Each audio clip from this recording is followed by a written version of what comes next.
आज का पाठ है ज्योतिबा फुले और इस चैप्टर की समरी हम यहाँ पर पढ़ेंगे जिससे कि कम समय में आपको चैप्टर का ओवरऑल आइडिया यहाँ पर मिल सके कि आपको इस चैप्टर में क्या समझाने की कोशिश की गई है।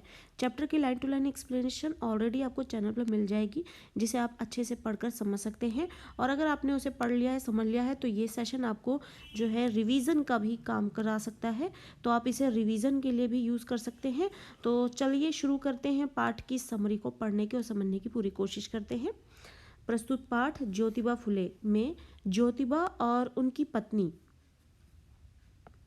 उनकी पत्नी सावित्रीबाई फुले के प्रेरक मोटिवेशन देने वाली एक जीवन चरित्र को दर्शाया गया है।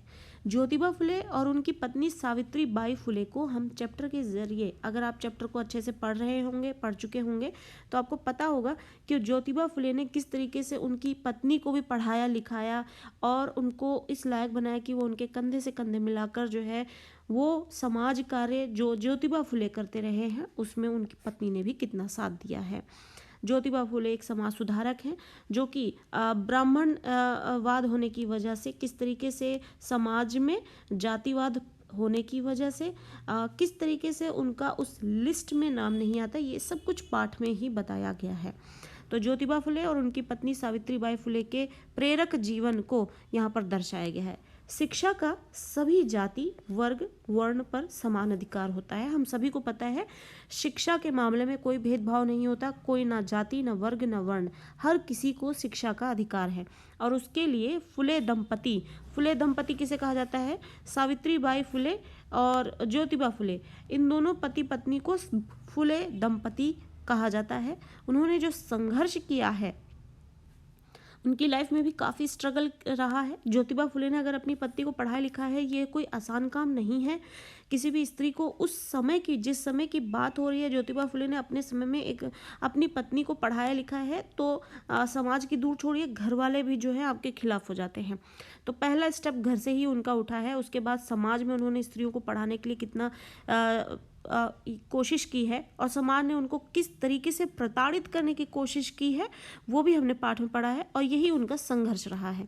इस पाठ में यह बताने का प्रयास किया गया है फुले दंपति ने अछूतों, शोषितों, महिलाओं, विधवाओं आदि के उद्धार का प्रण लिया था और उसके लिए संघर्ष भी उन्होंने किया।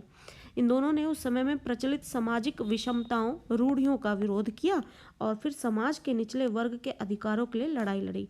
पहले तो समाज ने जो बुराइयां भर रखी हैं समाज में उसका उन्होंने विरोध किया। उसके बाद जो समाज का जो निचला वर्ग है उसके अधिकारों के लिए उन्होंने लड़ाई भी लड़ी। निचले वर्ग को पढ़ाई का, शिक्षा का अधिकार नहीं है, ऐसा समाज के बनाए हुए नियमों के आधार पर है, बल्कि शिक्षा का अधिकार जो है हर किसी को है, उसमें किसी भी प्रकार का कोई भेदभाव नहीं होना चाहिए। उन्होंने ब्राह्मणवादी और पूंजीवादी मानसिकता के विरुद्ध आवाज़ उठाई है। तो ये भी एक मेन बात है। उन्होंने जो ब्राह्मणवादी विचारधारा है और पूंजीवादी विचारधारा और मानसिकता है उसके विरुद्ध आवाज़ उठाई है। उनका मानना था कि शिक्षा पर केवल उच्च वर्ग का ही एकाधिकार नहीं है। एकाधिकार यानी कि किसी एक का अधिकार होना, तो ब्राह्मण वर्ग का ही इस पर अधिकार है कि वही शिक्षा ले सकता है, ऐसा बिल्कुल नहीं है। ये उनका मानना था और उन्होंने इसके लिए काफ़ी संघर्ष भी किया। केवल किसी वर्ग विशेष के लिए शिक्षा व्यवस्था हो वे किसी काम की नहीं है। उन्होंने शिक्षा पर सभी का हक है और शिक्षा ही समाज में सभी को समानता और शोषण से मुक्ति दिला सकती है।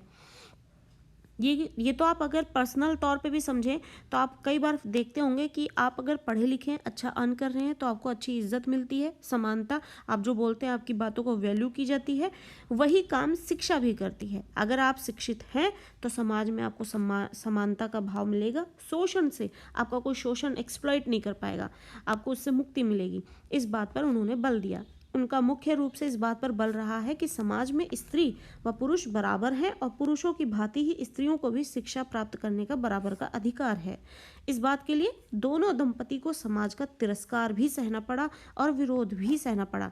आप सभी को पता है कि भारतीय समाज में अगर समाज ने कोई नियम बनाए हैं तो आप अपने पर्सनल लेवल पर अगर आपको ईगरली कुछ ऐसा चाहिए जिसके लिए आप समाज का विरोध, घर परिवार का विरोध तो सह सकते हैं, लेकिन आप परिवार के अलावा देश, दुनिया, समाज के लिए आप ऐसे तिरस्कार और विरोध जो है बहुत ही रेयर होता है जो कोई सहता होगा।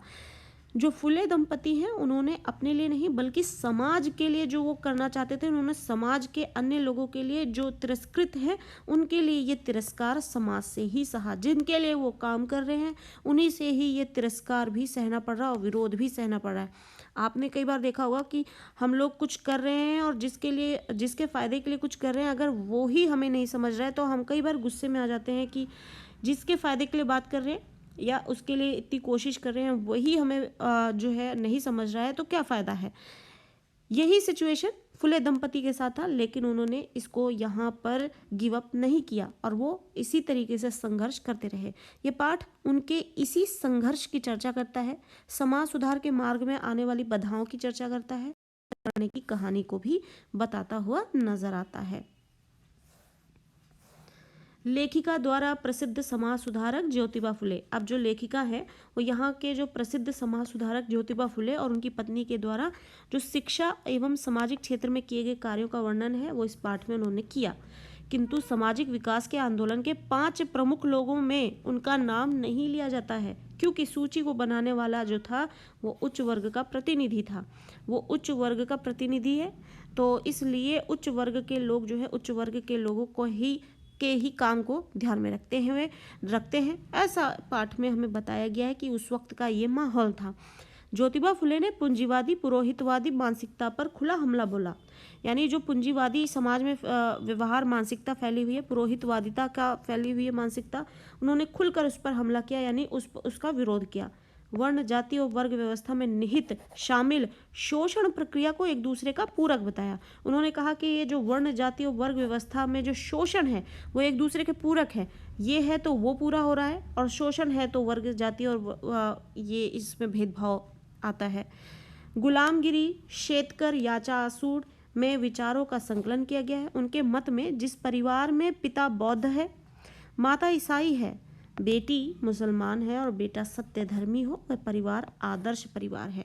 तो फुले दंपति के अनुसार, यानी कि ज्योतिबा फुले के अनुसार, एक आदर्श परिवार क्या होता है जिसमें पिता, उनके कहने का अर्थ ये है कि जिस परिवार में हर धर्म का व्यक्ति रहता हो वही परिवार आदर्श परिवार है, क्योंकि कोई भी धर्म जाति वर्ग जो है किसी से कमतर नहीं है, कोई किसी से छोटा या बड़ा नहीं है। इसको दिखाने के लिए उन्होंने उदाहरण दिया है कि जिस घर में पिता बौद्ध है, माता ईसाई है, बेटी मुसलमान और बेटा सत्यधर्मी हो, वो परिवार ही आदर्श परिवार कहला सकता है। महात्मा ज्योतिबा फुले ने स्त्री शिक्षा पर बल दिया और उस पर बल देते हुए लिखा कि स्त्री शिक्षा के दरवाजे पुरुषों ने इसलिए बंद किए हुए हैं ताकि वे पुरुषों के समान स्वतंत्रता ना ले सके, और स्वतंत्रता का जो स्वाद है वो अकेले सिर्फ पुरुष ही लेता रहे।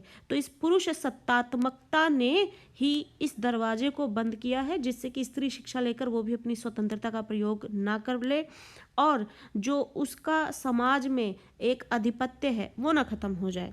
ज्योतिबा फुले ने स्त्री समानता को प्रतिष्ठित करने वाली नई विवाह विधि की रचना भी की।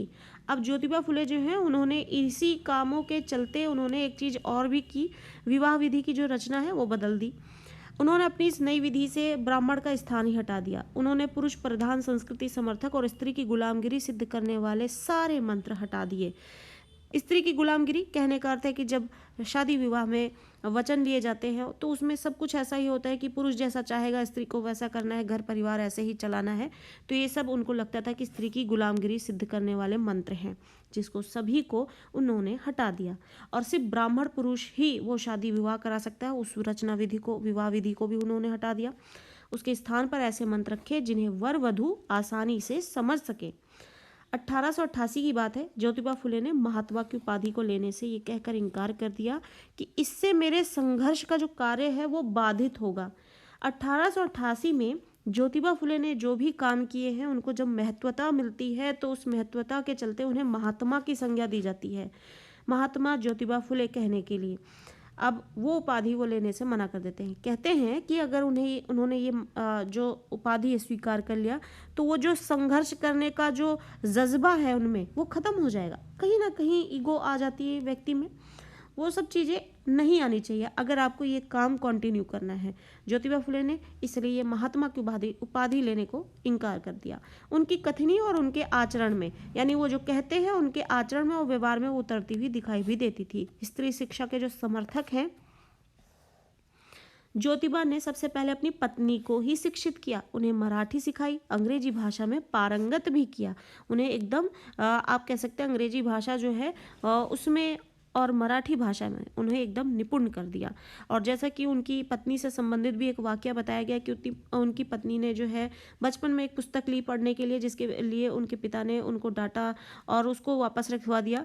शादी के बाद जब उनके ही पति ने यानी ज्योतिबा फुले ने उन्हें पढ़ा लिखा दिया, तब उन्होंने वो किताब उठा के पढ़ी है।